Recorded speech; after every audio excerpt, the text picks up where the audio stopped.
Na aula anterior, nós vimos que existe uma enorme diferença entre aquilo que somos e aquilo que mostramos ao mundo. Carl Jung chamou essa imagem social de persona, a máscara que usamos para sermos aceitos, admirados e reconhecidos. Mas existe uma pergunta que fica sem resposta quando essa máscara finalmente se rompe. Se eu não sou apenas aquilo que apresento aos outros, então quem mais existe dentro de mim? É exatamente nesse ponto que Jung introduz um dos conceitos mais importantes de toda a sua psicologia, a sombra. A sombra não é uma segunda personalidade escondida dentro de nós. Ela também não é um lugar reservado apenas para aquilo que chamamos de mal.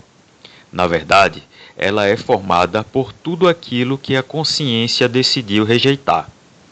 É como um grande depósito psíquico onde vamos colocando tudo que não combina com a imagem que fazemos de nós mesmos.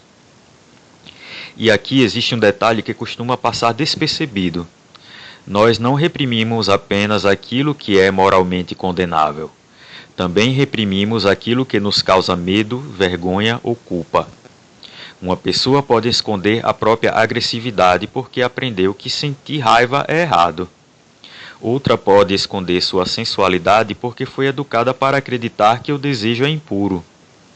Alguém pode reprimir a ambição porque ouviu a vida inteira que querer crescer é sinal de egoísmo. Há quem esconda a própria inteligência para não despertar inveja, quem esconda a coragem para evitar conflitos e quem esconda até a própria criatividade por medo do fracasso. Perceba o que isso significa. A sombra não guarda apenas os nossos defeitos. Ela também guarda capacidades que nunca receberam autorização para existir. É justamente por isso que Jung dizia que o encontro com a sombra é tão desconfortável. Nós esperamos encontrar apenas aquilo que desprezamos em nós mesmos. Mas, muitas vezes, encontramos também aquilo que poderia nos tornar muito mais vivos. Imagine alguém que passou décadas tentando agradar todo mundo. Essa pessoa provavelmente acredita que é naturalmente pacífica, mas, ao investigar sua sombra, talvez descubra que não é paz o que existe ali, mas medo de desagradar.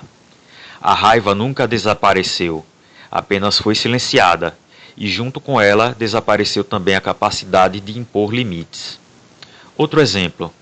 Pense em alguém que condena qualquer demonstração de ambição. Essa pessoa pode acreditar sinceramente que vive de forma simples por escolha moral. No entanto, ao olhar para a própria sombra, talvez descubra que existe um desejo intenso de realizar grandes projetos, de conquistar reconhecimento ou de construir algo importante. Esse desejo não deixou de existir porque foi reprimido, apenas passou a agir de forma inconsciente. Esse é um dos princípios fundamentais da psicologia de Jung. Aquilo que reprimimos não desaparece. A energia psíquica não pode ser simplesmente eliminada, ela muda de forma, ela encontra outros caminhos. Às vezes aparece como ansiedade, às vezes como ressentimento, às vezes como compulsão, às vezes como um sentimento permanente de vazio, sem que a pessoa consiga explicar exatamente o motivo. É por isso que Jung insistia tanto na importância do autoconhecimento. Não para que o indivíduo eliminasse sua sombra, mas para que deixasse de ser governado por ela. É aqui que a figura simbólica de Asmodeus ganha uma profundidade muito maior do que aquela encontrada nas interpretações tradicionais. Se, na aula anterior, ele representava a força que destrói a máscara da falsa virtude, agora ele simboliza aquilo que acontece depois que a máscara cai. Asmodeus não coloca desejos dentro do ser humano. Ele não cria a ambição, a sexualidade, a necessidade de poder ou o impulso criativo. Tudo isso já estava presente desde o início. O que ele faz simbolicamente é obrigar o indivíduo a olhar para aquilo que passou a vida inteira tentando esconder.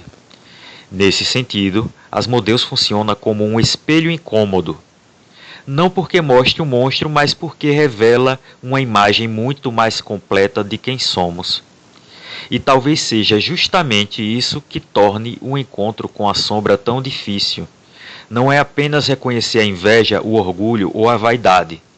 É reconhecer também a força que foi sufocada, os talentos que foram abandonados, os desejos que nunca puderam ser admitidos e a vida que deixou de ser vivida para preservar uma identidade considerada aceitável. Jung compreendeu que ninguém se torna inteiro negando partes de si mesmo. Quanto maior a tentativa de parecer absolutamente puro, mais distante a pessoa fica da própria totalidade. E uma personalidade dividida sempre será mais frágil do que uma personalidade que conhece seus próprios conflitos. Talvez por isso que a sombra não seja um obstáculo no caminho do autoconhecimento.